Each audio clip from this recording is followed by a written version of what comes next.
y vamos entonces a la presentación.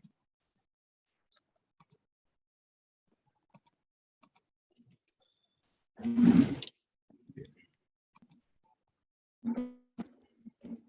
Les ruego nomás poner en silencio sus teléfonos para que no haya interferencia en el sonido. Bien. Vamos entonces a la obra esta que nos explicaba Juan Francisco por qué ha demorado tanto. Fíjense que ha empezado el año 1883, Gaudí muere el año 2000, perdón, muere en 1926 y se espera tenerla concluida el año 2026. La verdad que las fechas que yo conocí antes, hace algunos años atrás, era en algún año de la década del año 2060, después se bajó a 2030 y tanto, y ahora se habla de 2026 porque se cumple el centenario de la muerte de Gaudí, ¿no? Que murió precisamente muy cerquita de la iglesia, de la Sagrada Familia, atropellado por un par de tranvías, digamos, que se cruzaron los dos y le hizo el quite a uno, no alcanzó a hacer otro, y bueno, y ahí se murió. Nadie sabía quién era este señor, digamos, hasta que reconocieron que era Gaudí como al segundo día, tercer día, digamos, que ya había muerto, y lo pudieron reconocer, pensaron que era un mendigo en la calle. ¿Ah? Así que en honor a él, hoy día ustedes saben que se está postulando la causa de beatificación de siervo de Dios Antonio Gaudí, por lo que significa, ¿no es cierto? Un adagio bastante antiguo que dice que creer es crear, y quizás él llega a la creación a su máximo esplendor. Y hay una frase que tiene que me encanta, y que dice que la originalidad es volver al origen, ¿ya? La originalidad consiste en volver al origen. Y vamos a tratar de explicar un poco el proceso constructivo y por qué se ha demorado tantos años. ¿Ah? Yo les decía a nosotros que Chartres, en la clase pasada, se demoró prácticamente 26 años, 25 años en construirse, una iglesia más o menos de dimensiones similares a esta, en un pueblo, una ciudad que tenía apenas 1.000 habitantes. Barcelona tiene más de 1 millón de habitantes, como 1,5 millones, no sé cuánto, y partió el año 1882, o sea, llevamos bastantes años, como ustedes ven. Prácticamente vamos a llegar al siglo, prácticamente un siglo y medio de construcción. Y bueno, y si se termina en esa fecha, hoy día hay contratadas bastantes empresas, ¿no es cierto?, que trabajan un poco la piedra y llevan las piezas prácticamente, las piezas de piedra montadas, ya armadas, digamos, que solamente se ensamblan en la obra. Muchas canteras en Europa trabajan un poco con sistemas muy modernos, que nos dejarían con los ojos abiertos, y a cualquier cantero medieval, ¿no es cierto?, se sorprendería de ver el refinamiento que lleva un poco este tipo de obras.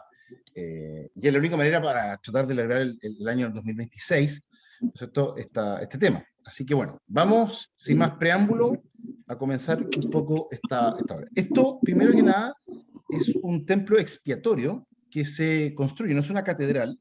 A Barcelona habitualmente le dicen la ciudad de las tres catedrales, porque está la Catedral de Barcelona, está la llamada Catedral Santa María del Mar, que la verdad se llama Iglesia Santa María del Mar nomás, y está esto que no es una catedral, la catedral de Gaudí, sino que es un templo expiatorio. ¿Qué es lo que es un templo expiatorio, o cuál es el rol que cumple esto? Bueno, el presidente de la Asociación Espiritual de los Devotos de San José, que era Josep María Bocabella, junto con el comité, ¿no es cierto?, de la asociación espiritual, quieren hacer una iglesia podríamos decir, en los arrabales, en los suburbios, en la parte, ¿no es cierto?, exterior de la ciudad, en el cinturón, podemos decir, exterior, externo de la ciudad, para hacer la predicación a las grandes masas de inmigrantes, inmigrantes campo-ciudad, que han llegado a Barcelona, una ciudad que ha comenzado su proceso, está en pleno proceso de industrialización, y que llega mucha gente de los campos a habitar en las ciudades, ¿no es cierto?, y que son los más desposeídos, la gente con menos oportunidades, que intenta hacerse una mejor suerte al llegar a esta ciudad. Entonces, esta gente se va ubicando, podemos decir, en el perímetro exterior de la ciudad que está en crecimiento, podemos decir, y ahí deciden hacer este templo expiatorio, dedicado a la Sagrada Familia, porque había mucho énfasis, como les decía yo, esta es la Asociación de San José, y mucho énfasis también en evangelizar a las familias que vienen a vivir, ¿no es cierto?, a la ciudad. Cristian, ¿Sí?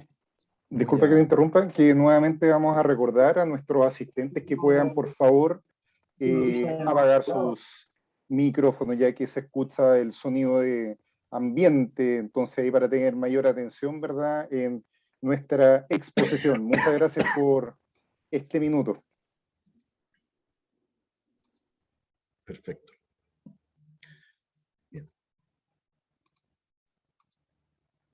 Bueno, entonces, está la obra esta que se le encarga a un arquitecto que se llama Francisco Paula del Villar, y que es el arquitecto que va a comenzar y va a ser el proyecto inicial, original, un poco de esto, y que después de iniciar las obras, este es el trabajo un poco, iniciar el proyecto original que hace Francisco de Paula del Villar, y que básicamente es una respuesta, como les decía yo, que producto un poco de esta revolución industrial y de los cambios de hábitos, ¿no?, de la vida rural a la vida urbana, qué sé yo, se genera una gran crisis espiritual y por lo tanto empieza una actividad misionera del clero español.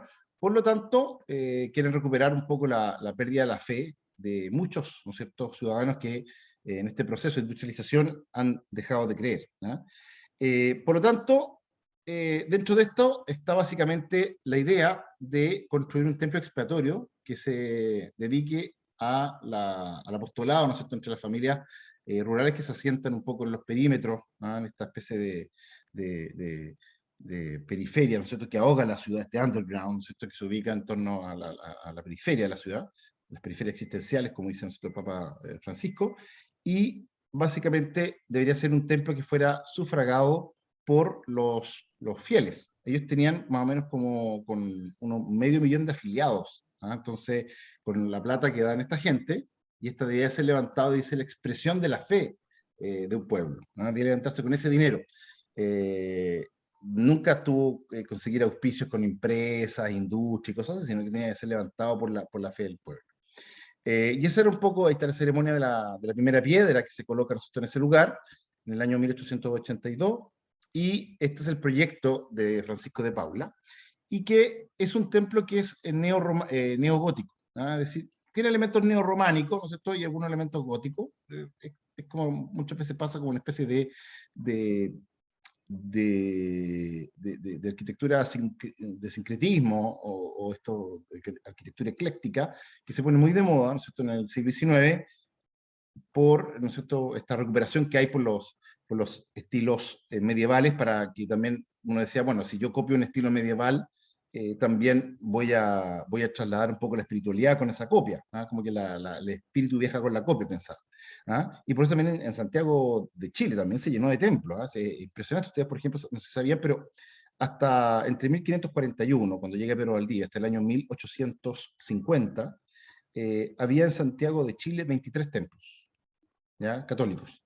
Y entre 1850 hasta 1950, o sea, en 100 años, se construyeron en Santiago 117 templos, ¿ah?, o 127 templos. Hizo más o menos que Santiago tuviese 150 templos, ¿ah? En 100 años se construyeron 100, 120, perdón, 127 o algo así. Entonces, es una cosa bastante asombrosa la cantidad de iglesias que se levantan en Santiago, pero también en esta época se levantan muchas iglesias en Europa, en todos lados, y que están generalmente inscritos dentro de estas corrientes estilísticas que se llaman los revivals historicistas, es decir, citando estilos anteriores, ¿ah? Bueno, este es el proyecto, y aquí está el proyecto que hace Gaudí. Después voy a explicar un poco todo el proceso, pero ahí está un poco la planta de la iglesia, como ustedes ven. Está dentro de una especie de parque que cruza de norte a sur, podríamos decir, o más o menos de norte a sur, y que un parque transversal, podemos decir, en ese sentido, y el proyecto que hace Gaudí es ese que está ahí. Hoy día, básicamente, todo lo que está en rojo, sobre todo en este punto, es lo que falta, ¿ah? Esto se está recién empezando a hacer esto. Esto es lo que hay que terminar, y las torres, todas las torres nosotros que están en el centro, en el crucero, que después lo vamos a ver. Y lo negro que está acá es lo que hace Gaudí, junto con la parte de atrás, que está acá, el ábside que se llama, ¿cierto? Y esta portada que se llama el portal del nacimiento. Acá está el portal de la Pasión, y acá está el portal de la Gloria, el acceso principal. Entonces, más o menos, ese es el programa, y como les decía, el proyecto aquí ya Gaudí asumió un poco la tarea, y aquí está un cuadro de Joaquín Mir, que justamente se llama La Catedral de los Pobres, porque a ellos iba dirigido esta iglesia. Ese fue el fundamento de Bocapela y también de Gaudí, nosotros realizar esta iglesia para esta gente, la gente de los marginados, nosotros las periferias existenciales, que necesitaban la evangelización.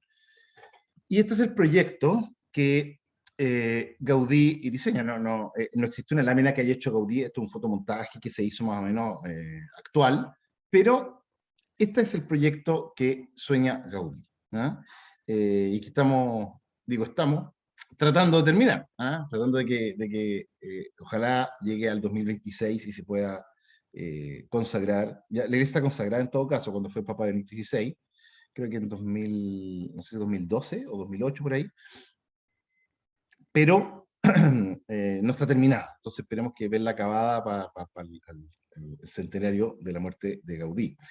Bueno, el proyecto, como ustedes ven, un proyecto de gran escala, es enorme, para que ustedes tengan alguna idea, más o menos. Estas torres de acá miden como 112 metros, las que están acá, que son estas 4 que son de la Gloria, perdón, del Nacimiento. Acá la más grande tiene 170 metros, que es la Torre de Cristo. Le sigue la Torre de la Virgen. Después están las 4 torres de los 4 evangelistas. Y después están las otras 12 torres, que son estas 4 que hace Gaudí, las 4 del otro lado, que son del altar de la Pasión, las 4 de la Gloria, que son un poco más altas, pero menos altas que las de los evangelistas, y que genera un total de 18 torres, lo cual sería la iglesia que tiene más torres. La gótica más grande, la de Chartres, ¿no es cierto?, tiene 8 torres, de las cuales, o 9 torres, de las cuales solamente hay construidas 8, y de las 8 terminadas 2, o la catedral, ¿no es cierto?, de Laon, que tiene 7 torres, que están acabadas 5 de las 7. Entonces, pero esta tiene 18 torres, así que, y justamente falta la parte más importante, porque faltan las 5 torres, y la Virgen están en proceso, como les decía, están todas, pero faltan estas 4 torres del evangelista, la torre de la Virgen, la torre de Cristo, y de estos 4 evangelistas del portal de la Gloria. Entonces, o sea, hay 8 torres de 18 torres, así que es un proyecto bastante desafiante, como les decía. Y hay un orgullo también de los trabajadores de la obra de participar de esto. Ellos saben, entienden un poco lo que es el privilegio de estar construyendo esta obra, ¿no es cierto?, catalogados por mucho como la obra más maravillosa de la historia de la arquitectura. Bueno, ahí está el entorno ideazo con el plan de Ildefonso Cerdá, que hace en el Ensanche Barcelona, y que ya queda incorporado perfectamente en la trama urbana, ya, ¿no es cierto?, en esta época. Como les decía, al principio estaba en las periferias, pero ya está incorporado un poco dentro del desarrollo de la ciudad. La ciudad se ha expandido podemos decir, en 150 años, bastante más de lo que era en su origen, así que la ciudad ya la incorpora y la trabaja, y se ve una vista desde el portal de la Pasión, que todavía no se termina ahí en ese momento, ya está terminado, pero ahí no está en plena construcción. Y ahí se ve un poco, una foto que se ve un poco el estado de las cosas. Ahí se ve esta parte de acá, que el portal de la Pasión es la parte que hace Gaudí, o sea, perdón, del Nacimiento, que es la que hace Gaudí íntegra. Él prácticamente muere cuando ya se está terminando las últimas partes coronando las torres. Acá está la Torre de la Virgen, como les decía, que están en pleno, la están levantando. Se ve toda esta parte también la hace Gaudí. La parte del ábside que se ve acá, el deambulatorio, que se ve acá también lo hace Gaudí. Esta ya ahora es nueva. Aquí está, ¿no es cierto?, en construcción la Torre de la Virgen. Acá está la Torre de los Evangelistas. Aquí está la Torre de Cristo. Están las otras 4 torres de la Pasión, y como ustedes ven, avanzando la nave hacia la Portada de la Gloria, que todavía no se termina. Solamente decir que esta que está acá, esta sacristía, es el proyecto que un cura español, o barcelonés, catalán, ¿no es cierto?, amigo de Gaudí, le pide en esa época, podemos decir, una capillita para Rancagua, y básicamente él le envía los planos de esta sacristía, porque la verdad es que no tenía tiempo para meterse en otros proyectos nuevos, entonces le manda este proyecto para que haga eso acá. Y hoy día se está construyendo, se quiere construir eso, y sería la única obra de Gaudí, como decir, en el continente americano. Todas las que hace Gaudí están en España, y de las que están en España podemos decir que el 92% están en Barcelona. Así que es un privilegio tener una obra de Gaudí fuera de su tierra. Bueno, y ahí se ve un poco afanado en terminar. Bueno, ¿qué es lo que se ha hecho para el tema del financiamiento? El financiamiento básicamente se ha hecho con la plata que donan los fieles más la plata que donan los turistas que van allá, por el concepto de entrada. ¿Ah? La plata ya está hace rato, ¿ah? Ya se tiene la plata. Eh, el tema es que la obra es tremendamente compleja hacerla. ¿Ah? Es muy compleja técnicamente, como les decía yo, a pesar de que están apuradísimos tratando de avanzar. Gaudí sabe cuando él se encarga que no va a verla terminada, por eso trata de dejar maquetas, croquis, ¿no es cierto? Unas maquetas de yeso gigantes, escala 1,25, a veces 1,10 en algunas partes, para que pudiéramos tener. Lamentablemente va a llegar la Guerra Civil Española y van a caer bombas en el taller donde tenía Gaudí sus maquetas y se van a incendiar, pero estaban fotografiadas. Y con esos pocos recursos, digamos, las fotografías que se tenían, nosotros, de las maquetas, se ha podido seguir la obra. Gaudí sí eh, deja dicho que deja libertad de acción a los arquitectos del futuro para que ellos hagan los cambios que merezcan ser cambiados o actualizados. Entonces, por eso vamos a ver algunas renovaciones en el lenguaje en algunos aspectos, que son muy interesantes, pero por otro lado han tratado de mantenerse lo más fiel posible. Lo que pasa es que no tienen toda la información, entonces ahí han tenido que interpretar a la manera, ¿no es cierto?, contemporánea o moderna algunos aspectos que no se tienen de la obra de Gaudí. ¿Ah? Pero eso es, pero han mantenido mantener toda la fidelidad posible a su obra. Bueno, ahí se ve un poco ya la inserción. Este es el parque transversal que les decía que hay en torno a la iglesia. Ahí se está, como ustedes ven, está cerrado para comenzar a hacer la fachada de la Gloria, que no sé cómo lo van a solucionar con este edificio al frente, porque se supone que hay una plaza como para mirarla, a lo mejor es un edificio.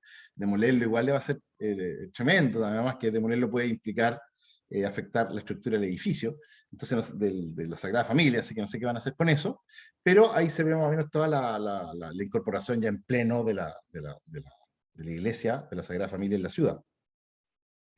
Bueno, vamos por parte y veamos un poco la evolución. Yo traté de hacer una evolución en el tiempo, mostrando las partes más antiguas, lo que primero se hizo, y después ir avanzando en el tiempo para ver cómo se iba haciendo.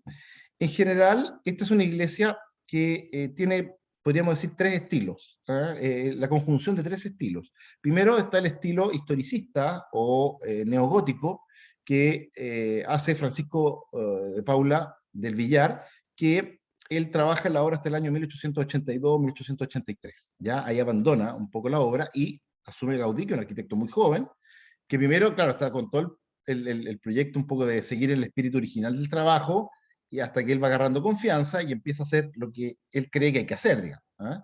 Y que gracias a eso, a seguir un poco su planteamiento de la arquitectura, y que es bien interesante, es bien razonado, después lo vamos a conversar, se completa la iglesia con dos estilos más. Uno, el Art Nouveau, que estaba en boga, podemos decir, hasta más o menos 1914. Hasta el comienzo de la Primera Guerra, el Art Nouveau, que era un estilo así, propio de la Belle Époque, que tiene, ¿no es cierto?, esa ligación con la naturaleza y otro tipo de cosas, va a estar ahí muy presente en la arquitectura, hasta cuando ya este estilo como que la gente no le empieza a gustar. Viene la modernidad, el movimiento moderno en arquitectura, se considera, como decía Adolf Loos, el ornamento como delito, por lo tanto hay un cambio un poco en la visión de Gaudí, y va a terminar siendo de estilo expresionista. Entonces podemos decir que tiene rasgos neogóticos, o vertientes, ¿no es cierto?, o reminiscencias neogóticas, Art Nouveau, y también del neoexpresionismo, o del expresionismo más bien.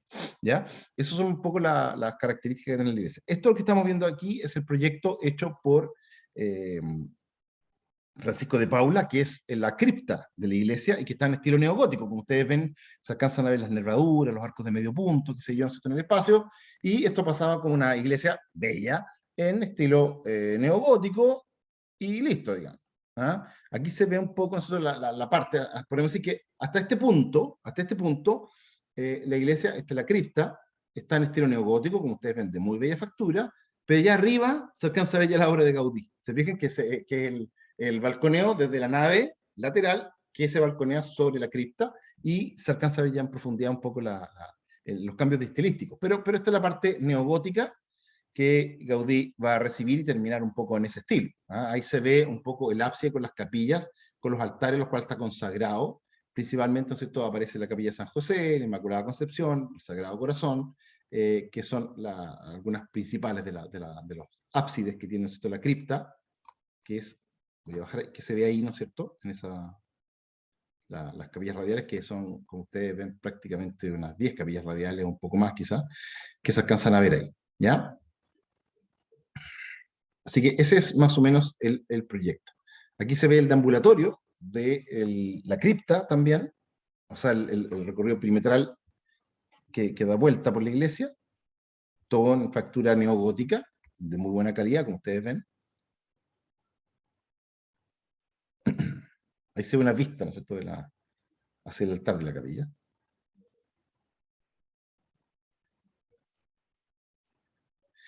Y aquí se ve un poco la escalera que accede, ¿no es cierto?, a la planta, a la nave principal, digamos, subiendo, digamos, desde la cripta hacia arriba.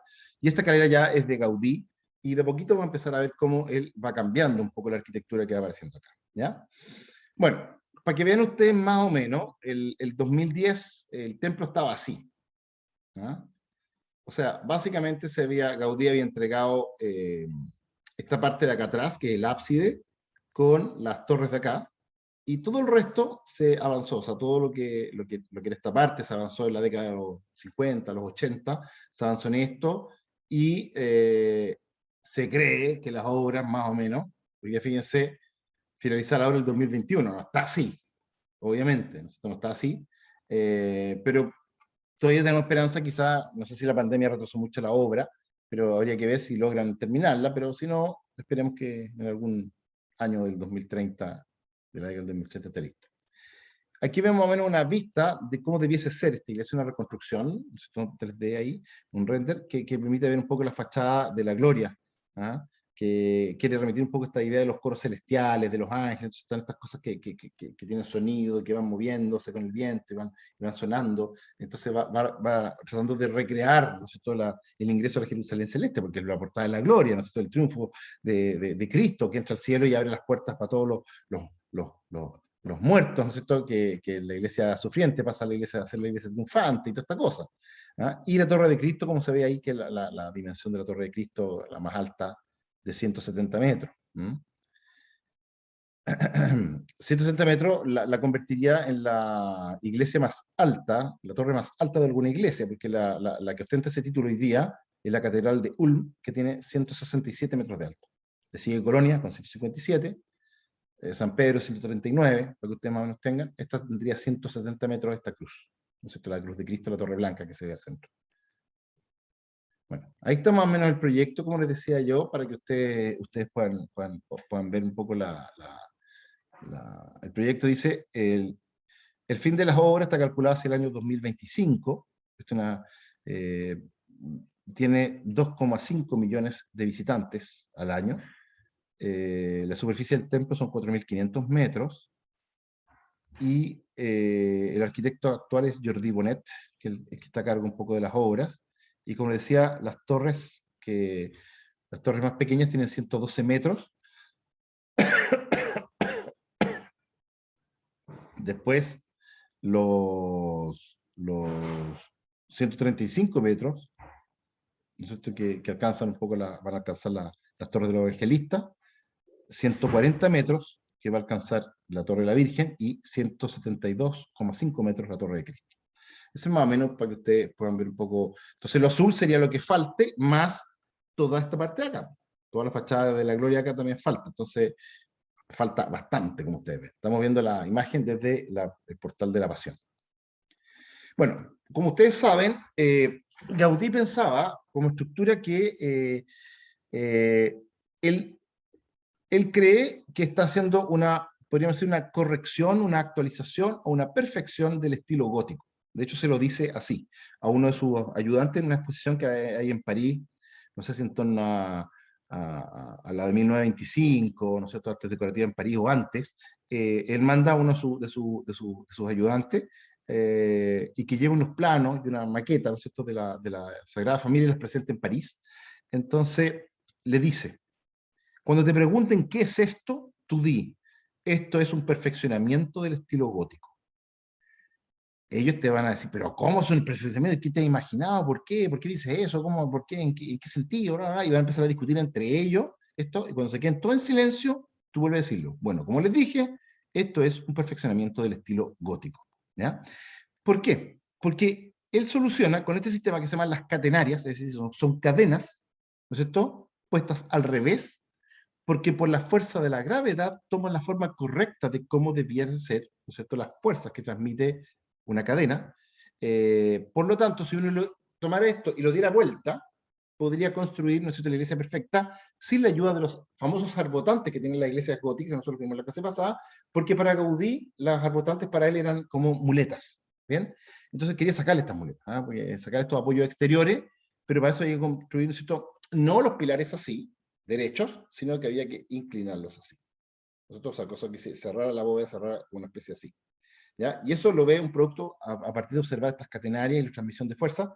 Después lo vamos a ver cuando veamos la fotos de interiores de la iglesia al final, vamos a ver un poco cómo eran estas columnas arborescentes que él va a diseñar, cómo debe ser la transmisión correcta de las fuerzas para evitar un poco los apoyos exteriores.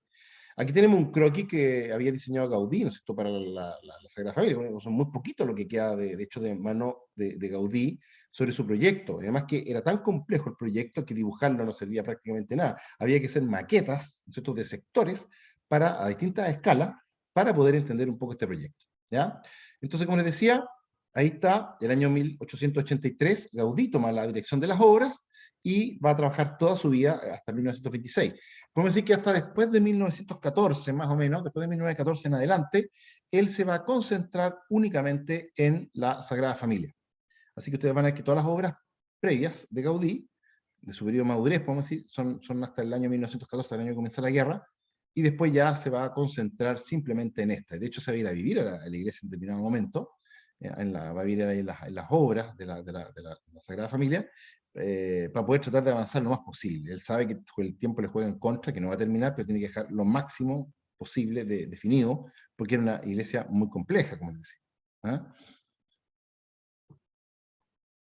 Bueno, para que ustedes más o menos entiendan, esta iglesia debiese acoger a 13.000 personas y a un coro, fíjense ustedes, ubicado, ¿no es cierto?, en el segundo piso, de 1.500 personas. Imagínense un coro tronando, de 1.500 personas, debe ser un espectáculo, ¿no es cierto?, pero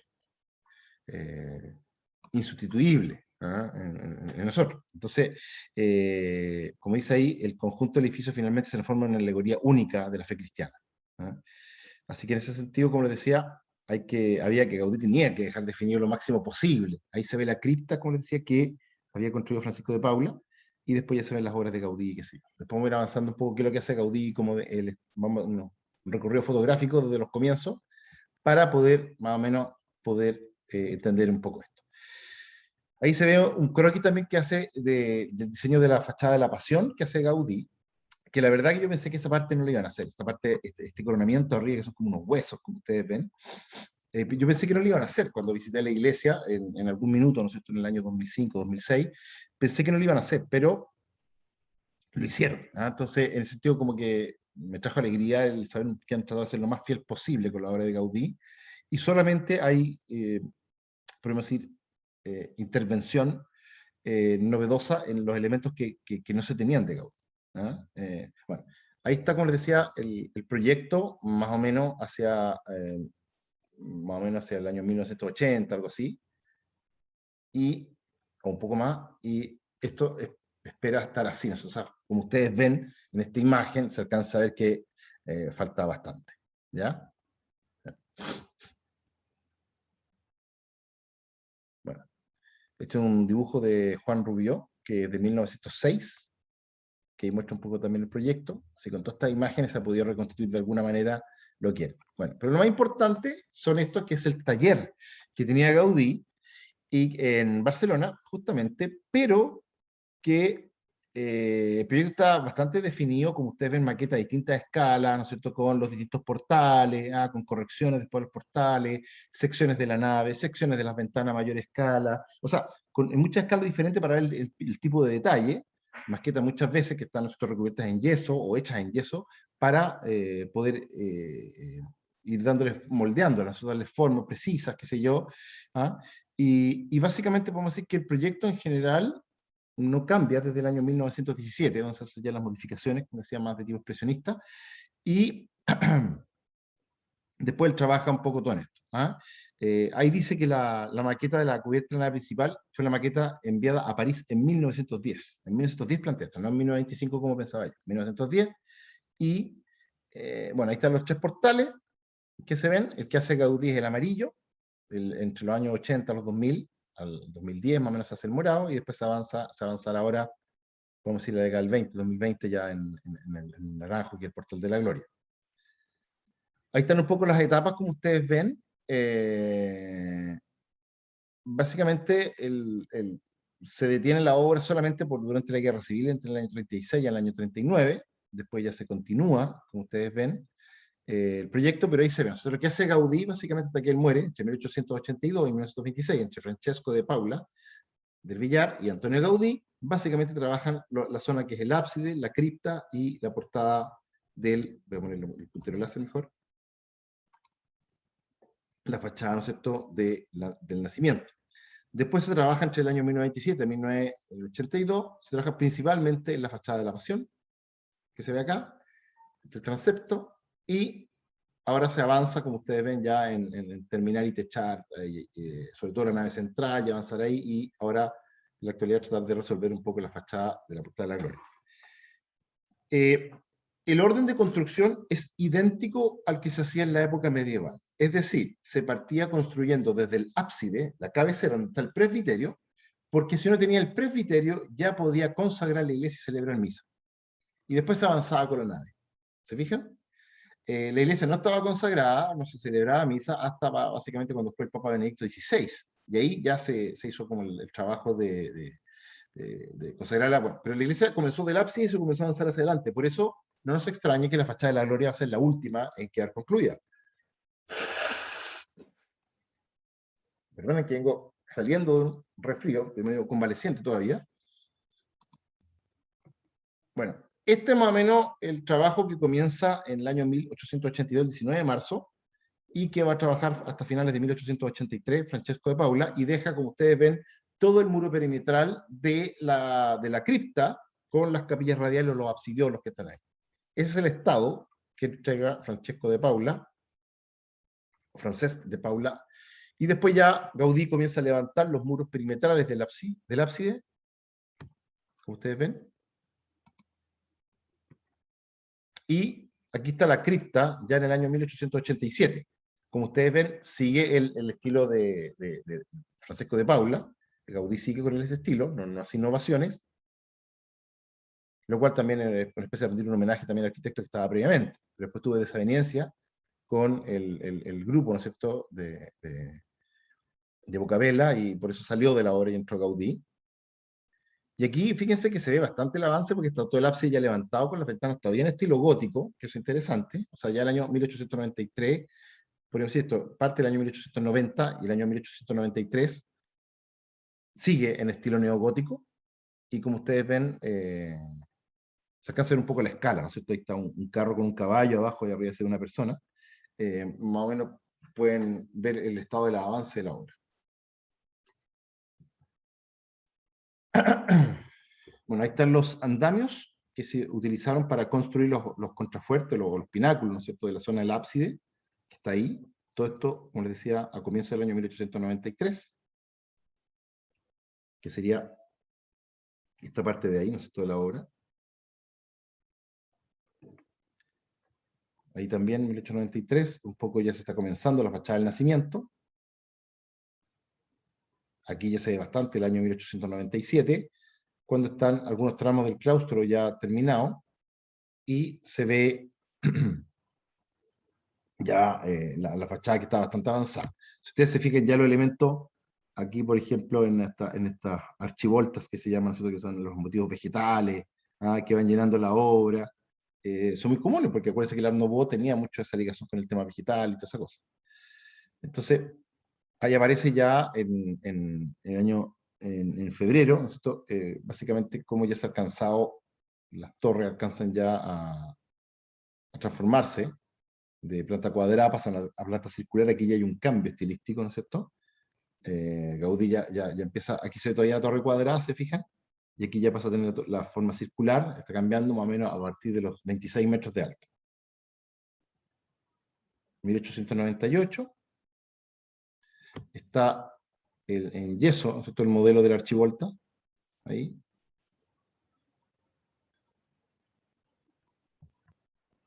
(1904), ya entramos al siglo XX, ya se ve bastante avanzado los tres portales de la fachada del transepto, en este caso el transepto sur, que es la fachada del nacimiento.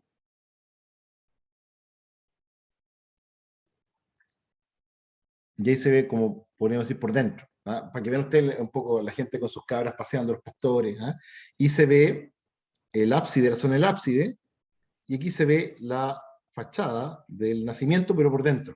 Entonces, fíjense lo complejo de la obra.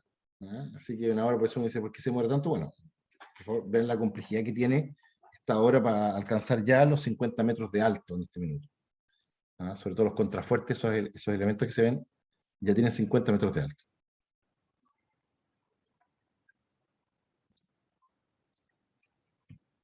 Bueno, esta es una maqueta que se hace hace 1905 para entender mejor el proyecto, con la fachada, como decía, del nacimiento, y se ve ahí la nave, parte de la nave de la iglesia. Y se ven la parte del claustro que rodea un poco la portada. 1908, como les decía, y ahora están llegando todas las 4 campanarios, más o menos están llegando a los 44 metros de altura. Esto llega a los pináculos, ¿no? A 50 metros de altura. Así que este es más o menos el estado de avance de las obras en este minuto. Bueno, ustedes se fijan, esta es una maqueta escala 1.25 del año 1915, donde uno permite aquí pasar con la cabeza. Se fijan, esto está hecho para que tú entres y mires más o menos a la altura del piso. Este es el piso de la nave. Entonces, tu cabeza, miras, ahí está tu cabeza, ¿cierto? Y puedes entrar y recorrer la iglesia. ¿Se fijan o no? Metiendo por dentro para ver los detalles, cómo se van solucionando los detalles interiores. Este tipo de maqueta son muy importantes porque permiten a Gaudí definir bien cómo iban a ser los espacios interiores. Decían cada uno, porque de repente la tridimensión, ¿no es cierto? Y la complejidad un poco de las formas que usa Gaudí hacen que sea prácticamente impracticable hacerla simplemente en dibujo, siempre se van a olvidar. Entonces uno se puede meter, ¿se fijan? En las maquetas, podemos decir. Bueno, aquí es donde él decide, en algún minuto, ¿no es cierto?, pasar de la estructura gótica, como se ve, por ejemplo, incluso en la parte de acá de la ventana con rosetón y toda esta cosa, y estas ventanas, se pasa a la columna arboriforme. Esto le decía que las columnas son inclinadas, ¿se fijaron, no? Que las columnas se inclinan, cosa de transmitir con mayor efectividad, vamos a decir, las descargas o los empujes desde la bóveda, conducirlo hasta los pilares, y aquí baja por estas columnas, ¿no es cierto? Bajan al suelo. Entonces, esos elementos evitaba que tuviese apoyos exteriores como arbotantes y cosas así. Entonces, las bóvedas van a tener una forma que se llama paraboloide hiperbólico, que es una forma un poco compleja, pero es como la geometría que tiene una silla de montar, por ejemplo, la silla chilena sobre todo. O cualquier silla, la montura inglesa, o el paso montaña, ¿no es cierto?, que tiene curva en ese sentido y curva en el otro sentido. Se genera un paraboloide hiperbólico. Con esa forma está trabajando Gaudí, que son formas geometrías complejas, podemos decir, y esto está desarrollado entre el año 1913 y 1915. Aquí un detalle también, no solo de la columna arboriforme, sino que además del coro. Está a escala 1:10, esta maqueta, o sea, fíjate, 1:10, y aquí iría sentado el coro. ¿Se fijan o no? Ahí va en el segundo piso. Esta es una iglesia de 5 naves, vamos a decir. Entonces, queda la nave más perimetrales, va con estos especies de escalonamiento que sirve para sentar al coro, vamos a decir, y que se balconea sobre la iglesia.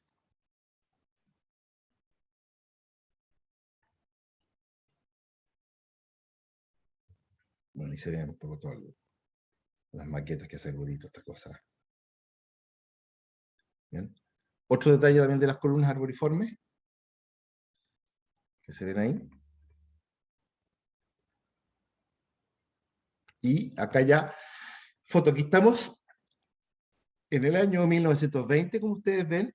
Se fijan que están casi terminando las torres, ya están alcanzando, ¿cierto?, la altura más allá de los 100 metros, las torres se han elevado, los 4 campanarios de la fachada del nacimiento, y acá se ve esta es la foto más cercana que tenemos después de la muerte de Gaudí en el año 1926.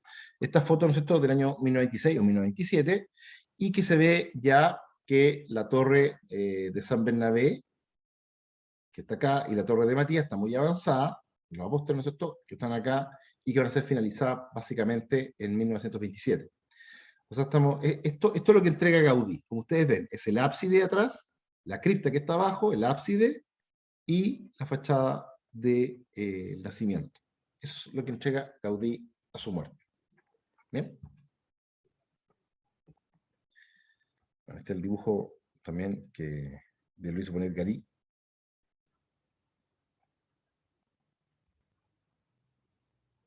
Bueno, y estas ya son las obras que se empiezan a hacer más o menos en torno al año 1950, que se empiezan a levantar ya las torres de la iglesia, de la fachada de la Pasión.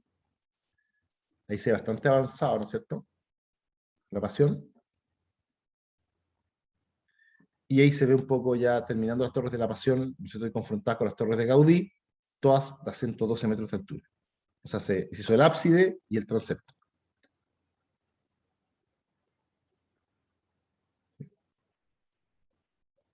Y ya aquí se ve una foto, más o menos, que nos recuerda ya la imagen, más o menos, ¿no es cierto?, a finales de la década, a finales del siglo XX, o comienzo ya del siglo XXI, en ese estado. Así que veamos un poco la parte de Gaudí, que es esta que está aquí, que vamos a ver, que es la fachada que hace él, y que es muy reconocible, un poco por decía, esta especie de horror vacuo, este concepto, ¿no es cierto?, de saturar toda la superficie con elementos, en este caso vegetales o animales, o incluso escultóricos humanos, que van llenando todo un programa iconográfico que está asociado a la idea del nacimiento de Cristo, con todos los elementos asociados, ¿no es cierto?, desde la anunciación del ángel Gabriel prácticamente hasta la infancia de Jesús. Lo que podríamos denominar la vida oculta, ¿no es cierto?, de Jesús. Entonces está puesto un poco en esta fachada. Bueno, ahí se ve el trabajo en la piedra. Esto es todo, por favor, hecho en piedra. La parte actual, aunque parece de hormigón, es de piedra. Se ha tratado de respetar el lenguaje, la materialidad, ¿no es cierto?, sistema constructivo que propone Gaudí y que se ven aquí alrededor de toda la iglesia. Lo que pasa es que la piedra está más nueva y por eso se ve más clara, ¿no?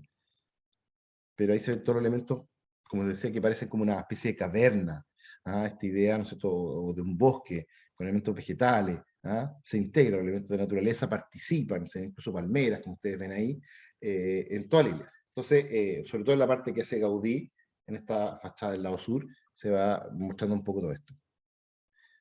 ¿Ah? Ahí se ven estos zarcillos, ¿ah? Estos como plantas que se aprecian por toda la iglesia. Bueno, y aquí tenemos, ¿no es cierto?, a Estela Maris, ¿no es cierto?, la estela del mar, o la estrella del mar, ¿no es cierto?, que es María, que es la imagen de donde proviene la Virgen del Carmen, ¿no es cierto?, montado en un barco ahí que aparece, ¿no es cierto?, dentro de la iglesia, en un nicho. Ahí se ve, ¿no es cierto?, ya el detalle de las torres con los puentes que además están inclinados, así que hasta que la gente que no tenga vértigo, al estar inclinado a la altura y metido, ¿no es cierto?, a una altura muy alta, igual he conocido gente que se marea bastante, aunque gente que tiene afición por la altura, igual se descompensa un poco en esta iglesia, porque como son las torres inclinadas, ¿no es cierto?, medias curvas, los puentes también inclinados, como que uno pierde la referencia, ¿eh? Pero ahí se van viendo que toda la superficie empiezan a aparecer cositas y detallitos que uno va viendo. Hay escrito, por ejemplo, ahí se alcanza a ver Sanctus, Sanctus, Sanctus, ¿cierto? Aparece un poco escrito ahí. Entonces, o elementos ahí como ustedes ven, como un arbolito con pajaritos que se ve ahí, ¿no es cierto? Con palomas. Entonces, mucha referencia hay al mundo natural.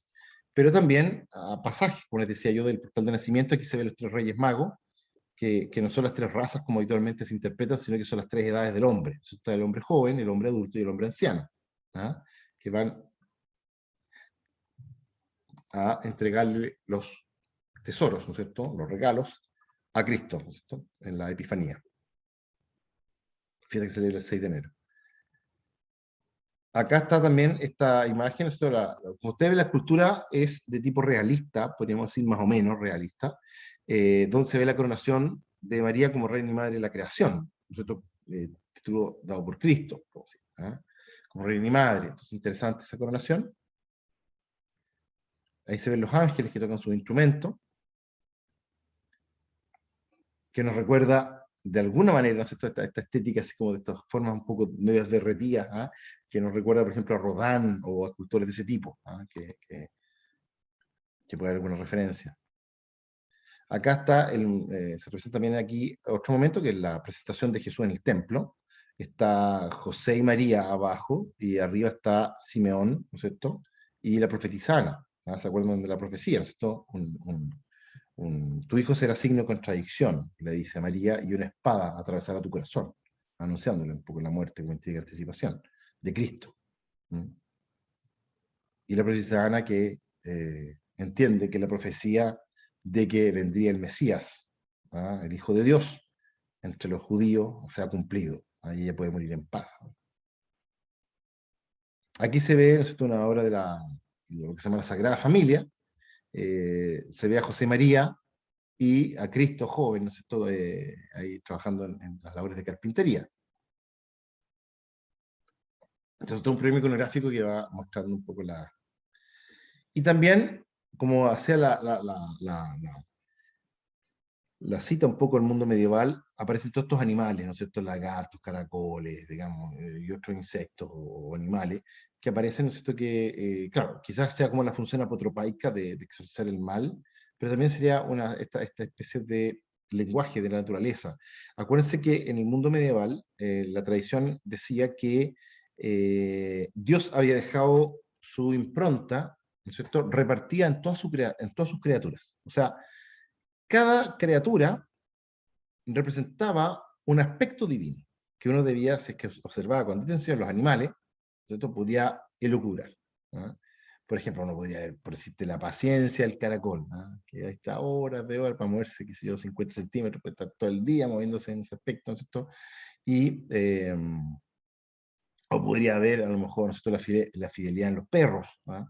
O podría haber, a lo mejor, el trabajo laborioso de las hormigas y las abejas, ¿no?, o el nacimiento virginal, porque se creía que las abejas no participaban, ¿no es cierto?, el macho en la procreación. Bueno, y todas estas cosas eran súper interesantes, así que cada uno podía observar algún aspecto divino contemplando, ¿no es cierto?, la creación. Bueno, ahí está un poco el programa de la obra, que ya lo hemos hablado, así que después podemos saltarlo. Ahí se ve como un corte de la iglesia, un corte transversal que nos permite ver un poco la profundidad de la iglesia, que esto ya está construido, ¿ah? Esto ya está hecho, entonces se puede ver un poco la elaboración un poco de la iglesia, como ustedes ven, desde más o menos el comienzo del siglo, 1906, cómo va avanzando las obras, ¿ah? Aquí está a la muerte de Gaudí, en 1926, aquí ya está más adelantado, ¿no? Entonces, en 1950 más, y después ya un poco lo avanzado hasta la fecha. Entonces, se permite ver la evolución un poco de la obra. Bueno, estos son los sistemas constructivos, como ustedes ven. Aquí se ven las bancas o los asientos, ¿no es cierto?, del coro, que van arriba en la nave lateral, más lateral, o colateral, y aquí se ve la altura también que alcanza a tener, ¿no es cierto?, esta parte, hasta que tiene en torno a los 45 metros de alto, la altura de la nave central, y bueno, ahí se ve todo lo que está hecho, más o menos, ¿no es cierto?, en el año 2000, lo que está en café, y lo que está en gris, lo que faltaría por hacer. Así que falta bastante, como ustedes ven ahí, uno se empieza a poner nervioso, aunque bueno, esto ya tiene algunos años, esta imagen, así que Por otro lado, como decíamos, que hay muchas canteras contratadas que hacen las obras en fábrica y que las llevan y simplemente las ensamblan. Entonces, el avance se va viendo, uno tendría que ir ahora y ver en qué fase está, digamos, ¿no? Bueno, y ahí se ve un poco cómo debería estar terminada ya la iglesia, qué sé yo, con su proceso para estar concluida, prevista el año 2026. Como les decía, no sé si la pandemia ha retrasado las obras o no, yo creo que sí. Bueno, una foto más o menos de comienzo del siglo XX, perdón, comienzo del siglo XXI, donde se ven los dos altares, está bastante más avanzado que eso, digamos, mucho más avanzado, pero para que vean un poco el estado de las obras. Ahí tenemos el 2009, aquí en el avance. Como ustedes ven, ya se ha cerrado, o se está cerrando, todo lo que es la nave central. Ya se está construyendo, como ustedes ven, la Torre de la Virgen, la Torre de Cristo y las otras cuatro. Esto hace básicamente 12 años atrás.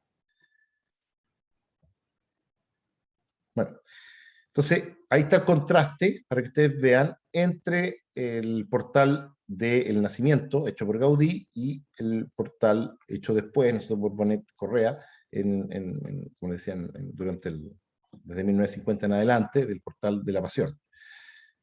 Vamos a ver un poco el desarrollo un poco de la nave. Ahí se ve un poco los estados de avance que había hacia más o menos el 2009, por ahí, de la nave central.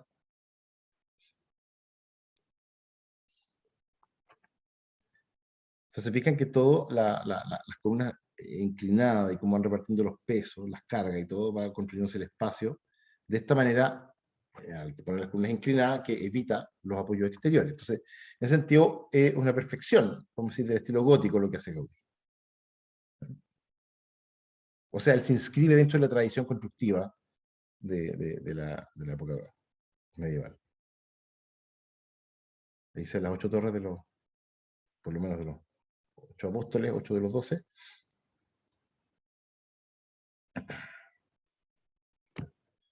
Así que, así más o menos tenemos las iglesias hace unos 12 años atrás.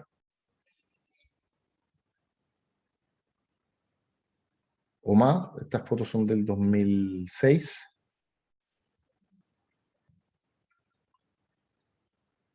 Bueno, él utiliza como método también, esto, él era hijo de un hombre que hacía campanas, conoce un poco todo el sistema por la herencia musulmana del trecandizo, estos mosaicos, con cerámicas que se rompen y luego se van pegando, o sea, como una especie de rompecabezas, armando un poco estas formas compuestas que son muy bonitas, y que también la geometría que ustedes ven de las coronaciones de las torres tiene que ver con la forma de peinar lo más eficientemente los vientos, ¿ah? Cosa de no generar superficies de choque, sino que el viento pueda correr, ¿no es cierto?, no afectar un poco la obra. Ahí se ve uno de los rosetones, ¿no es cierto?, de la iglesia, de la zona del altar, el interior de las torres, y al revés también, ¿no es cierto?, la escalera abajo, así que si quieren subir a la obra tienen que pegarse ese pico con esas escaleras maravillosas que hace Gaudí.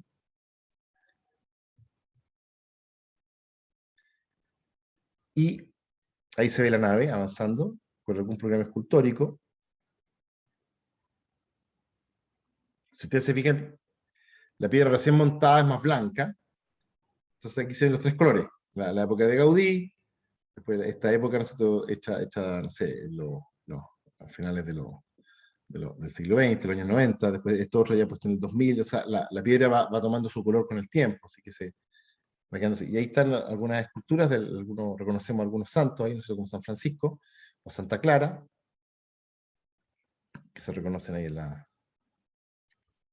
que van ornamentando el templo. El altar de la Pasión, como les decía, o sea, la portada de la Pasión, que es muy interesante, la vamos a analizar en el estado más o menos del 2005. Bueno, Gaudí había hecho esto. Se fijan que arriba tiene un remate que colocaba estas como estructuras que parecen como huesos, esta cosa como de sistema óseo montado, que es bien interesante. Yo pensé que, como decía, que no lo iban a hacer, pero sí lo hicieron, como se ve ahí. Así que se ha mantenido un poco la fidelidad bastante a la obra. Estas fotos ya son posteriores, como les decía.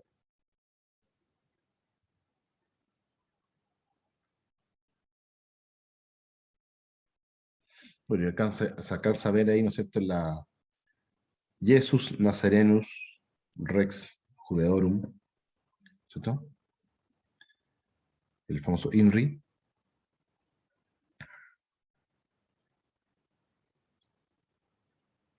Bueno, con los 4 evangelistas de este lado, que lo coronan con sus nombres ahí.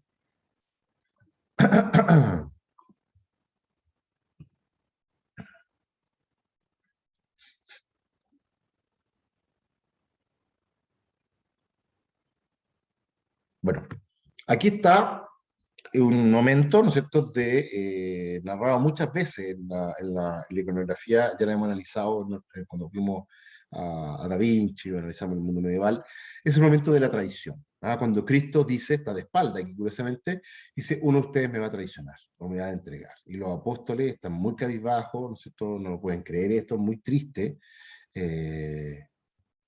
porque dice, ¿cómo nosotros, que lo hemos seguido fielmente estos años, y uno de nosotros más encima lo va a entregar? ¿Cómo es posible? Entonces viene un desazón y una tristeza muy grande de los apóstoles. Pero la verdad es que todos lo van a abandonar en la cruz, ¿cierto? Recuerdo que no hay nadie de sus amigos salvo Juan.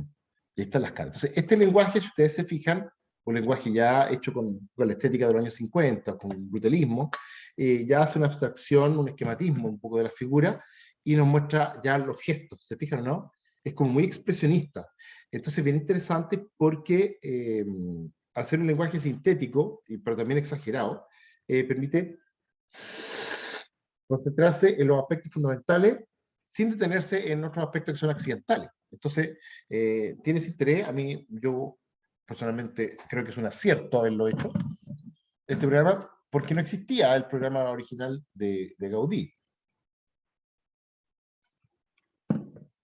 Entonces, estos 3 apóstoles, como citando a Da Vinci, cuando se juntan los 3, están con esta, muy derrumbados por la noticia que acaban de saber. ¿Se fijan? El peso de la traición y de lo que se avecina.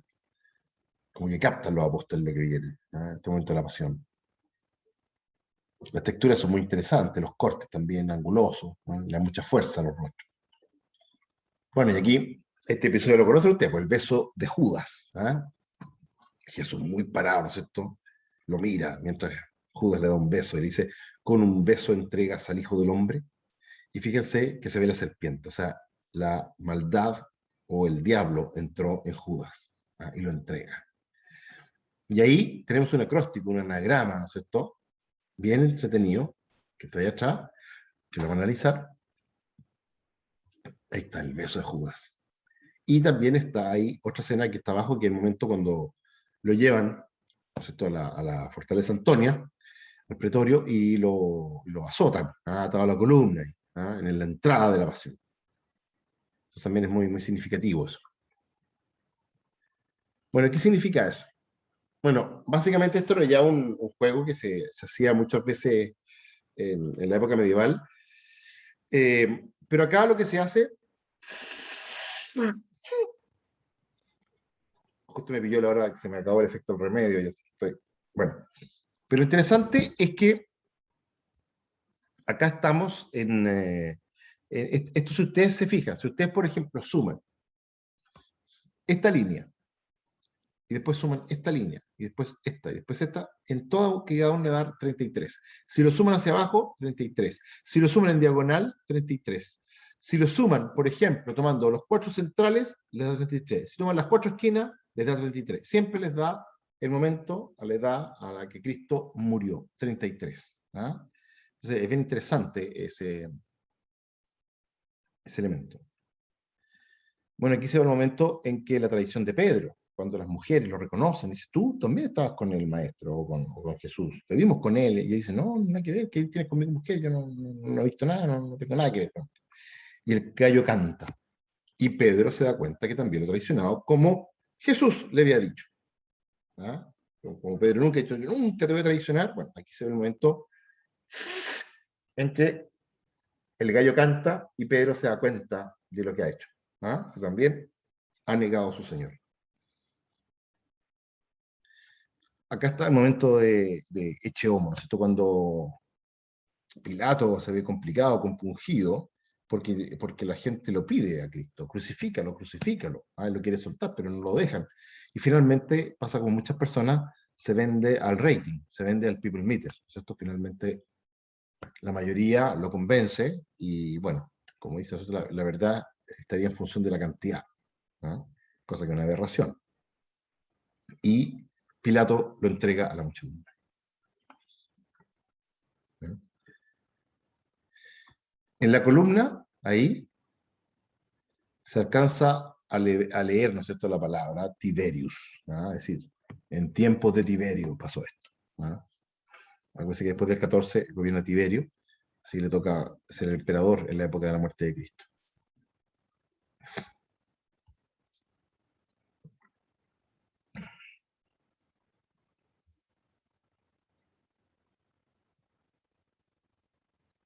Bueno, estos cascos que ustedes ven ahí, eso, están inspirados en la Casa Milá. En la Casa Milá de Gaudí hay una ventana, una chimenea arriba, en el techo, que tiene esta forma. Entonces de ahí se inspiran para hacer estos elementos. O sea, con el lenguaje también de Gaudí es como un homenaje a él. Y acá esto es bien interesante porque esta es la Verónica. ¿Ah? La Verónica que está, que la Verónica no es ella, sino que es la Vera Eikon o la Vera Icona, que es la imagen, la Santa Faz, cuando esta mujer se apiada, enjuga el rostro de Cristo y queda impresa su faz en este paño, ¿ah? Que se conserva. Y ahí se ve también cuando Jesús, ¿no es cierto?, carga la cruz, los eventos de la pasión. Aquí están los guardias romanos, y miren quién es él. ¿Saben quién es él o no? Miren qué interesante. Es Gaudí. Esta es una de las últimas fotos que se tienen de Gaudí. Entonces se le hace como un homenaje a Gaudí en esta cuestión y se le coloca asistiendo también a la pasión y compartiendo, podemos decir, la pasión de Cristo. ¿Mm? Es muy bonito que hayan hecho este homenaje a este hombre, ¿no es cierto?, en esta imagen, en esta escultura.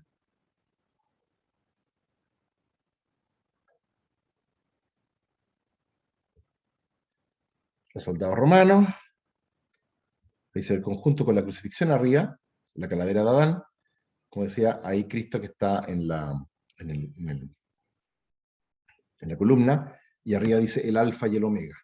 ¿Se fijan? Y creo que esos fueron donantes, ¿ah? Donantes que están ahí puestos nosotros los nombres, qué sé yo, las personas. Y arriba está la crucifixión, y se ven las tres Marías, y se ve la calavera de Adán, ¿cierto?, al pie de la cruz.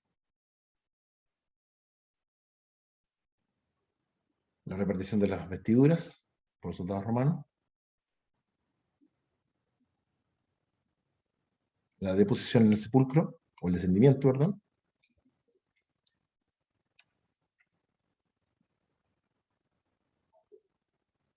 Aquí cuando llega Simón de Sirene a ayudarlo,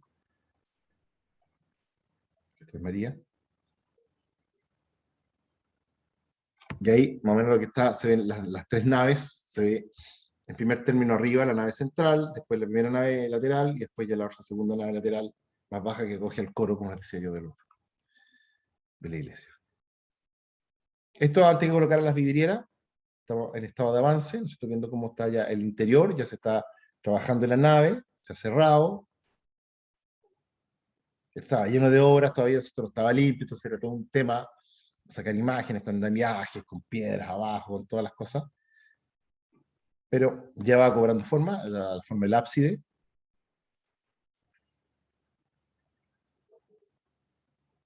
Voy colocando algunas vitrales.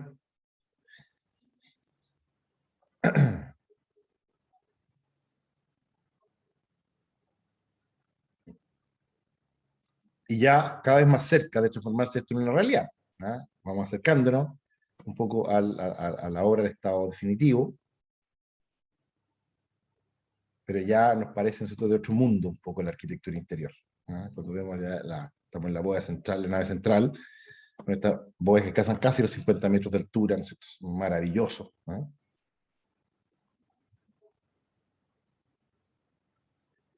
Entonces aquí también se recrea esta idea de la iglesia como podemos decir, la cita o la reconstrucción, podemos decir, del árbol, la caverna y la montaña. Esa es otra idea, nosotros la montaña con su altura, como el volumen exterior, la caverna que uno penetra, sobre todo estas entradas cavernosas que son los accesos al espacio, y también estos bosques que están adentro, un bosque con colores, como se filtra el sol, ¿no es cierto? Cuando en un bosque pasa un poco lo mismo, ¿ah? Esos elementos vegetales. Entonces, hay toda una reconstrucción un poco de ese espacio que cada vez nos va maravillando más, vamos a decir.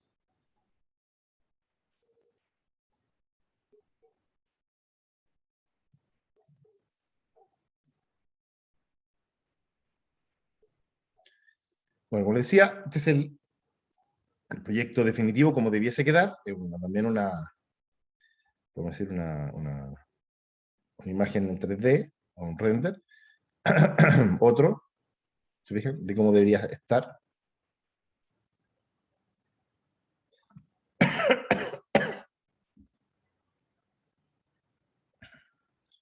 Y esta sería la fachada de la gloria como debiese quedar, más o menos así. ¿Ah? Eso es lo que hay que abordar ahora. Hay otro dibujo de la fachada de la gloria.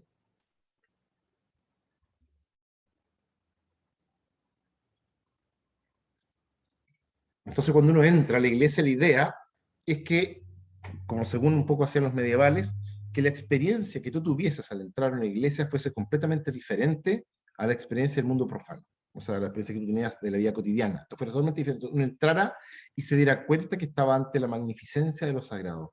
Era la reconstrucción de la idea de la Jerusalén celeste, y de allí, ¿no es cierto?, que la iglesia se engalanaba, podemos decir, para de alguna manera provocar, ¿no es cierto?, un sentimiento que era la famosa anagogía, es decir, provocar que el fiel al entrar a la iglesia se produjera, podemos decir una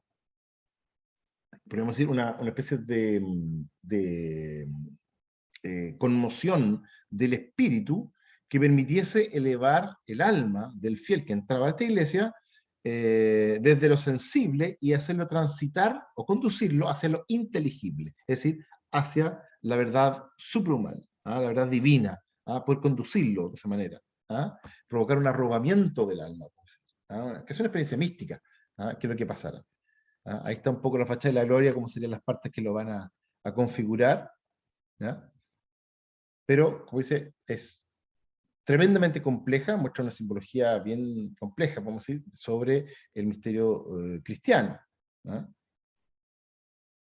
Pero, igual que el mundo medieval, la iglesia intenta hacer una Biblia pauperum, es una Biblia para los pobres, que está escrita enteramente en piedra y cristal. ¿Se acuerdan? O sea, sigue el mismo principio de la arquitectura gótica que podemos observar en Chartres la semana pasada, por ejemplo. Entonces, están diversos aspectos de la iglesia. Entonces, vamos a ver un poco lo que queda. Ahí está la reconstrucción, por ejemplo, la torre de María, no sé qué, una que queda ahí todavía pendiente, que están en eso trabajando, capaz que terminada, yo no lo sé. O acá una vista de la fachada de la gloria que también queda, ¿ah? Y de las torres, como ustedes ven ahí, de las torres de los 4 evangelistas y la torre de los 4 apóstoles que faltan en la fachada de la gloria. ¿Ya? Bueno, y esta es la consagración que se hace en la iglesia de Gaudí cuando vino el Papa Benedicto XVI. ¿Ah? Yo lo alcanzo a ver ahí a penita, está de amarillo, ¿se fijan ahí? Ahí, ahí está el Papa, y ahí está, fíjense, toda la gente, el clero y el pueblo, ¿no es cierto?, de Barcelona, y el rey, y toda la gente, ¿no es cierto?, en la consagración. El Papa quedó emocionado, o sea, cuando fue a Santiago de Compostela y fue a esta iglesia después, ¿no es cierto?, la de Barcelona, la Sagrada Familia, es una maravilla para él esto. ¿Ah? Entonces, este momento, que sin duda es muy importante en la historia de la iglesia de Barcelona, porque están estos vitrales, como les decía yo, o sea, esta consagración en este espacio. Entonces la iglesia se avanzó bastante para que viniera el Papa, dejarlo lo más terminado posible, y después se seguía avanzando desde esa época. Así como les decía, aquí ya tenemos una vista más o menos del estado actual. ¿Ah? Está obviamente con gran angular, por eso se ve un poco como que las naves se abren, no es tan amplio el espacio, o sea, aquí se ve más, se ve como que se abatiera, pero la percepción un poco del espacio. ¿Mm?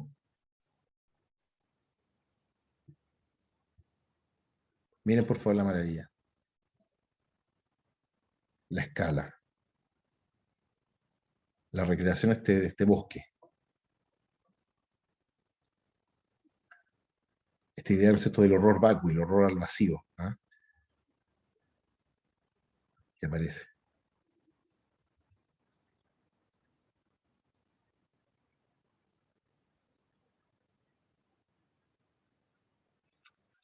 Y fíjense, porque nosotros la vemos así, sin los vitrales, pero cuando le van empezando a poner los vitrales, empieza a cambiar la atmósfera entera en la iglesia, ¿no? Entonces es muy interesante cómo la luz se convierte en un material de arquitectura y permite esta experiencia, como les decía, suprasensible, o esta experiencia, ¿no es cierto?, que nos conduce de lo sensible a lo inteligible, esta acogida, ¿no es cierto?, esta conmoción del espíritu, o conmoción del alma, para conectarnos con la divinidad. Miren los pilares del crucero con los evangelistas. Ahí está, se ve el león al lado, que es San Marcos, y se ve el toro, que es San Lucas. Falta el hombre al lado y el águila, que están los otros pilares que no se ven ahora.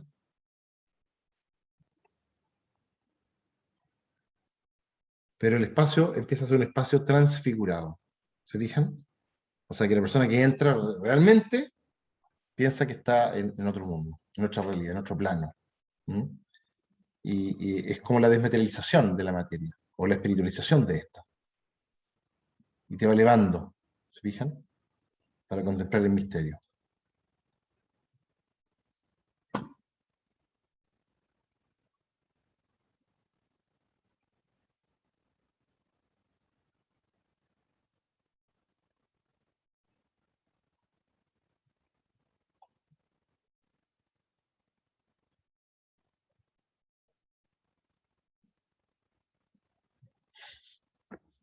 Yo creo que tiene más de 50 metros, capaz que se inclina a los 60 metros. ¿Ah? No, voy a averiguar bien la altura que tiene, pero aparece más de 50 a la vista.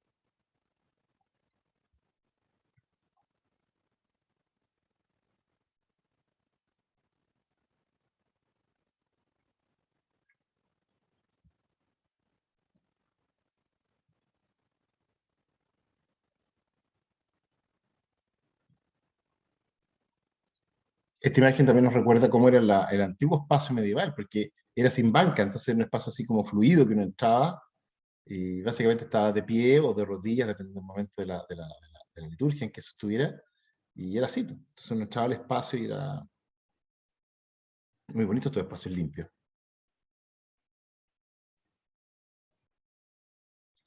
Hoy día los materiales existentes también permiten hacer cosas que en la época de Gaudí era imposible, pero por ejemplo poner la especie de balaustrada o la baranda del coro, ponerlos simplemente con vidrio, cristal, o sea, sin interrumpir la forma. ¿Ah? Aunque Gaudí hubiera, con trabajar el hierro forjado, hubiera hecho algunas cosas interesantes también, creo yo. Ahí está con banca.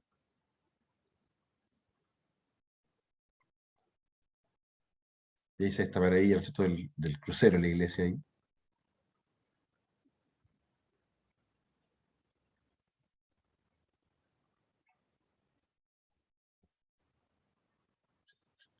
Esta es la parte de la fachada, ¿no es cierto?, interior de la portada del nacimiento, que es la parte que hace Gaudí, digamos, que se ve ahí. Tampoco es, este efecto sea un poco chueco, ¿no es cierto?, por el gran angular, pero para mostrar un poco las 5 naves, como les decía.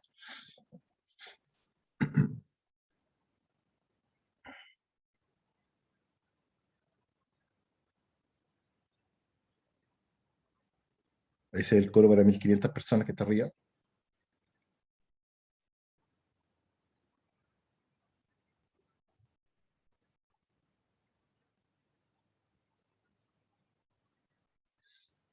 Si se fijan, la fachada del nacimiento tiene un color, ¿no es cierto?, que tiene que ver como con la mañana, que la luz es azul, y después hay una que es más de la tarde, con la pasión, ¿no es cierto? Más o menos la luz de la tarde, cuando Cristo muere, que son más tonos amarillos. Entonces están los dos juegos de los dos juegos de luces ahí en la iglesia. Las dos tonalidades.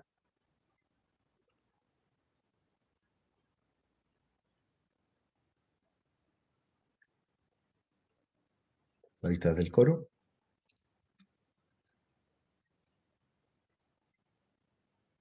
No, parece que es más arriba todavía el coro. Es como en la última fase. Un recorrido perimetral ahí, no. Impresionante esto. Cada día que avanza, más deslumbra, ¿no? Tengo un amigo que fue ahora. Ayer andaba y mandó una foto.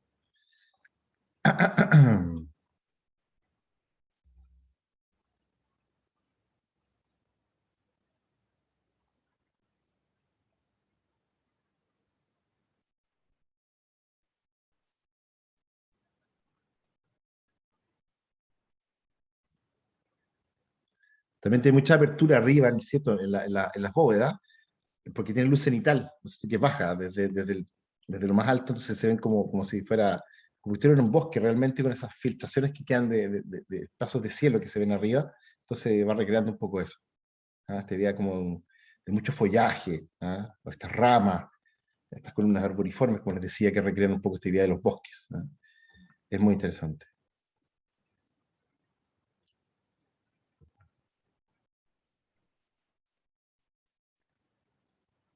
Así que eso es, mis queridos jóvenes, una maravilla.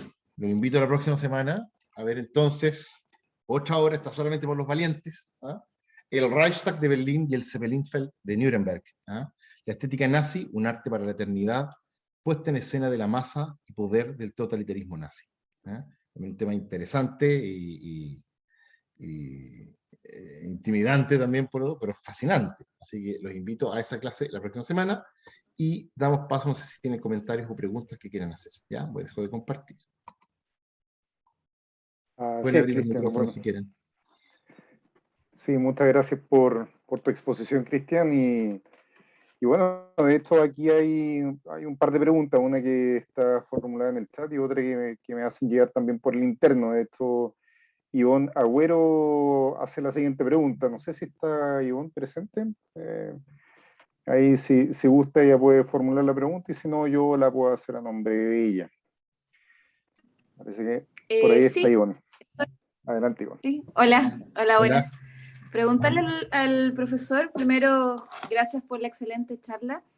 ¿Considera usted que esta obra de Gaudí o la visión de Gaudí efectivamente puede plasmar esta idea que nos planteaba durante esta charla de que él quería perfeccionar el estilo gótico?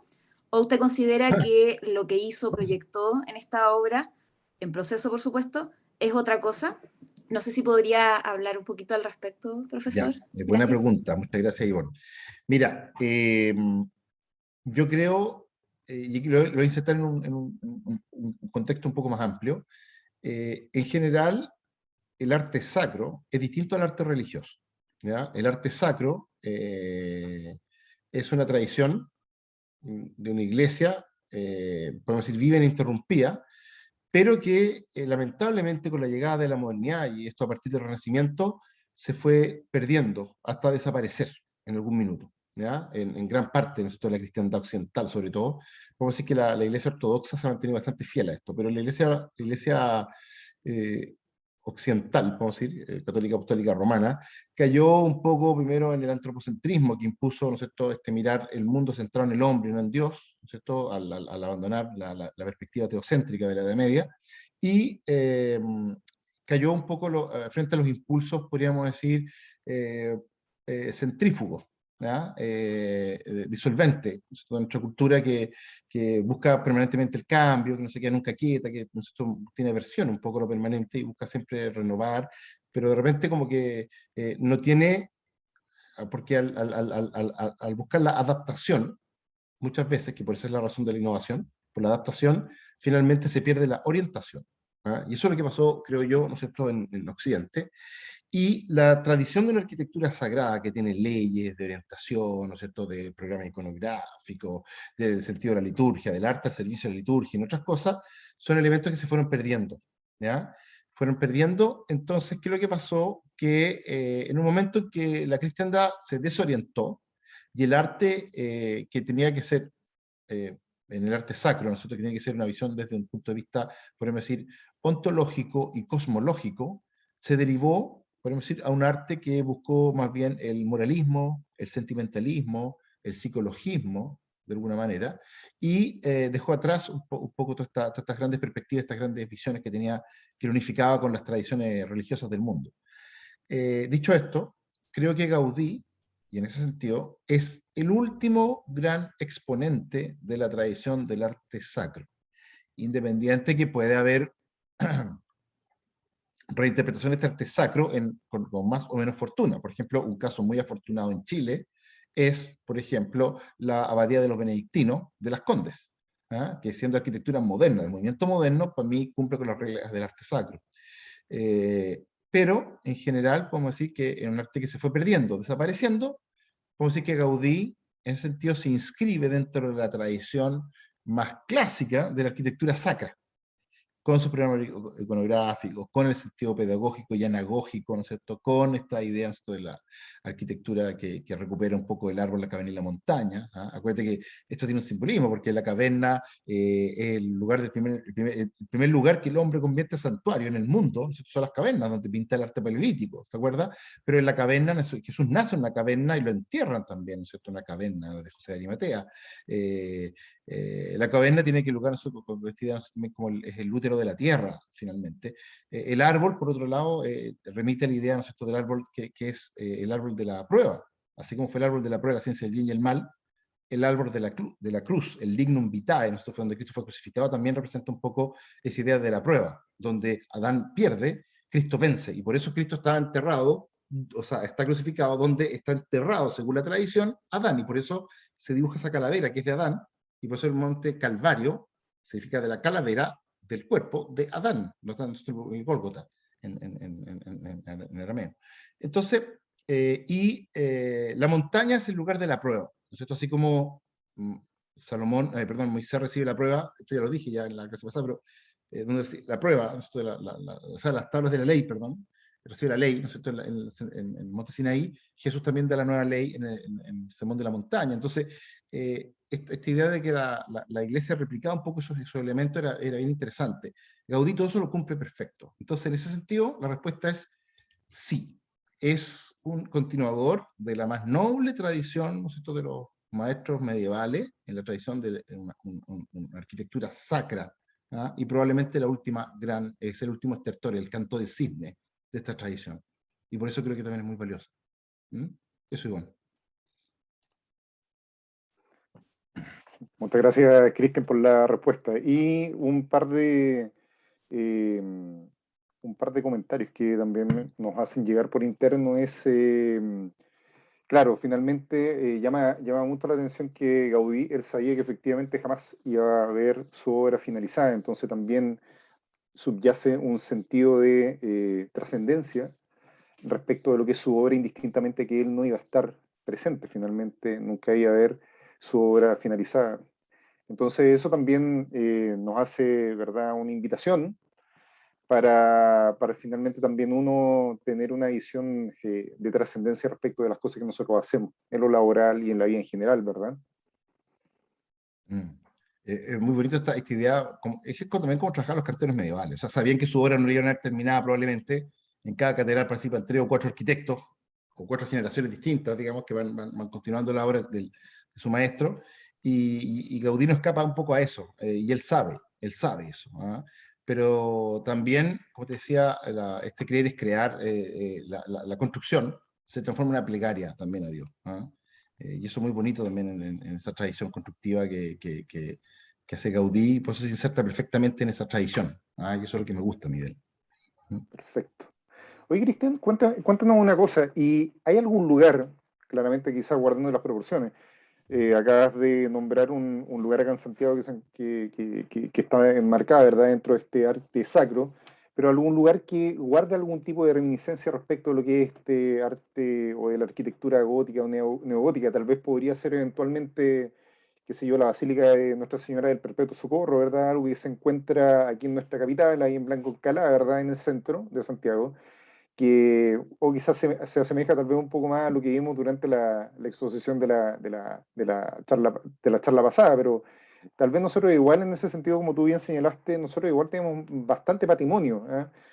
Ahí tomando en consideración lo que tú señalabas al principio de la exposición, hay muchas ciudades que también tienen bastantes iglesias, ¿verdad?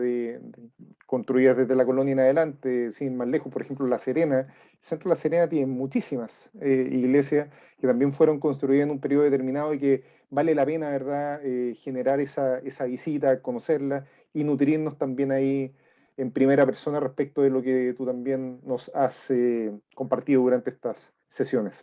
Sí, mira, en general la iglesia, por ejemplo, en Santiago, entonces dijiste la Basílica del Perpetuo Socorro, digamos que es una maravilla en estilo gótico, claro, está en hormigón y toda esta cosa.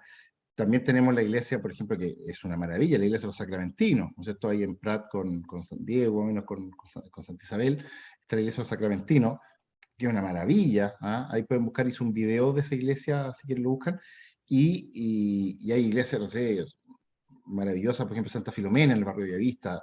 Y ustedes también en la Universidad San Sebastián tiene una muy bonita, ¿no es cierto? Nuestra Señora de la Victoria, ahí, ¿no es cierto? En Pío Nono, con Bellavista, al lado de la sede, ¿no es cierto? Ahí de Bellavista, ustedes, hay una iglesia que es maravillosa, ¿ah? Maravillosa, que tiene elementos góticos y románicos, ¿ah? Como se parece más bien al primer proyecto de Francisco de Paula, que es muy bonita también, una iglesia de nobles proporciones y bueno.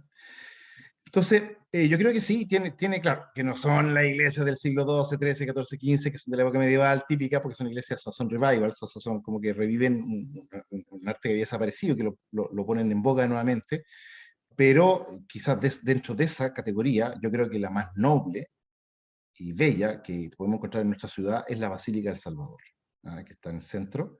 Lamentablemente está muy deteriorada, hoy día está solamente sostenida por andamio, por dentro, está todo, ¿no es cierto?, asegurada para que no haya más daño, pero una iglesia que hizo con la técnica medieval, porque está hecha en una albañilería de ladrillo, ¿ah? Por eso sufre tanto también, porque no está hecho con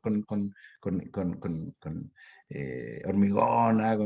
Con acero, sino que está hecho con la técnica antigua medieval, hecha ejecutada en albañilería de ladrillo, y claro, los sismos le han pasado la cuenta a la iglesia, pero realmente es una maravilla. O sea, si logramos restituirle el estado original previo al terremoto del 85 y después del 2010, tenemos una joya, ¿ah? Y ojalá lo alcancemos a ver restaurado, porque realmente vale la pena. ¿Mm? Ojalá que no tengamos ningún otro movimiento de aquí a un corto tiempo más, entonces, para que Sí, eso también se pueda llegar a concretar. Sí. Bueno, Cristian, de hecho, aquí también nos menciona la gratitud nacional de los sí, salesianos po, en Alameda. ¿Ah? maravillosa. Sí, así es. Bueno, Cristian, y agradeciendo también a todos nuestros asistentes el día de hoy, los dejamos invitados, ¿verdad?, para la última charla, la última sesión la próxima semana de este ciclo.